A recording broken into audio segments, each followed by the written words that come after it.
ओम शांति।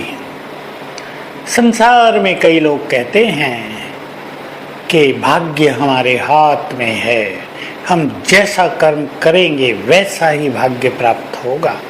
परंतु कुछ लोग ये भी अनुभव करते हैं कि अनेक बार हम भाग्य के हाथ में होते हैं। हम चाहे कर्म कितने भी अच्छे करें, चाहे पुरुषार्थ कितना भी दृढ़ता पूर्वक करें, परंतु सफलता हमें नहीं मिलती। तब लोग कहते हैं हमारा भाग्य हमें साथ नहीं दे रहा है।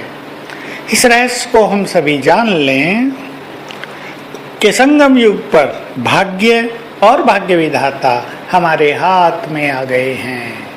हमारा बाप ही भाग्य विधाता है, तो हमारे पास भाग्य की कोई कमी नहीं रहेगी। हमारा जन्म ही बहुत बड़े भाग्य के साथ शुरू हुआ है। जैसे किसी ने राजाई घर में जन्म लिया हो तो जन्मते ही लोग कहेंगे बड़ा भाग्यवान बच्चा है जिसने राज कुल में जन्म लिया। हमने जन्म लिया भाग्य विधाता के कुल में, हमने जन्म लिया भगवान के परिवार में। हमें जन्म देने वाले स्वयं प्रजापिता ब्रह्मा और परमपिता शिव, तो हम कितने महान हो गए, हमारा भाग्य भी कितना महान हो गया।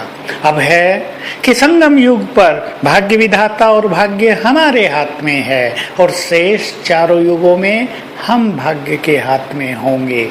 यद्यपि द्वापर युग के बाद कर्म करके हम अपने नए भाग्य का निर्माण भी करेंगे।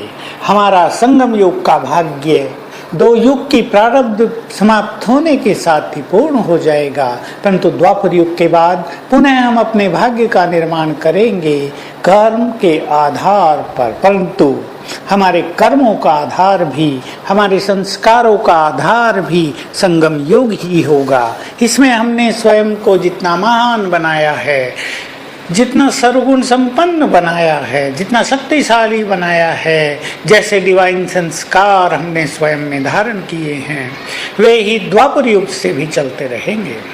उस अनुसार हम द्वापर युग से अपना भाग्य पुनः निर्माण करते रहेंगे।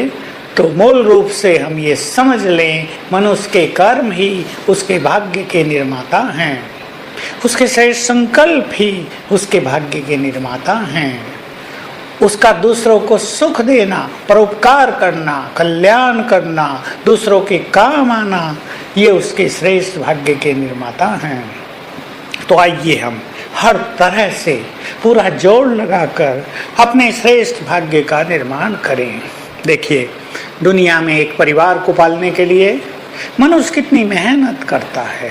एक विद्यार्थी अच्छी एजुकेशन लेने के लिए और फिर अच्छी नौकरी पाने के लिए रात दिन एक किए रखता है। अपने सब शौक भी छोड़कर, अपने सब इंटरेस्टेड को एक तरफ रखकर लग जाता है धुन में अपने लक्ष्य को पाने के लिए। सोच लें, थोड़े से समय के लिए अच्छा भाग्य पाने के लिए भी हम क्या क्या करते हैं, और 4000 वर्ष तक के लिए हमें महान भाग्य मिलने वाला है, हम क्या कर रहे हैं। हम सब जानते हैं कि सतयुग त्रेता युग में तो हमें कमाना ही नहीं पड़ेगा, कमाने की कोई चिंता ही नहीं होगी, मौज से सब प्राप्तियां होंगी, प्रकृति सब कुछ स्वतः ही प्रदान कर देगी। तो जरा चिंतन कर लें, ऐसा महान भाग्य पाने के लिए हम क्या कर रहे हैं। क्या हमें कुछ महान लगन है कि हमें बाबा से सर्वस्व प्राप्त कर लेना है। अपने चारों सब्जेक्ट के द्वारा हम भाग्य बना सकते हैं, ज्ञान लेकर देकर, योग लगाकर और दूसरों को प्रभु से मिलाकर, श्रेष्ठ धारणाएं करके और यज्ञ सेवा के द्वारा। तो आइए आज सारा दिन हम एक बहुत सुंदर अभ्यास करें। सवेरे शाम बहुत अच्छी तरह कर लेंगे। मैं फरिश्ता हूँ, मेरे अंग अंग से रंग बिरंगी किरणें फैल रही हैं। बैठ जाएं आप शांत में और फिर देखें मेरा फरिश्ता स्वरूप इस देह को यहीं छोड़कर आगे की ओर चलता है, चला जाता है 50-100 फुट तक, हम देख रहे हैं।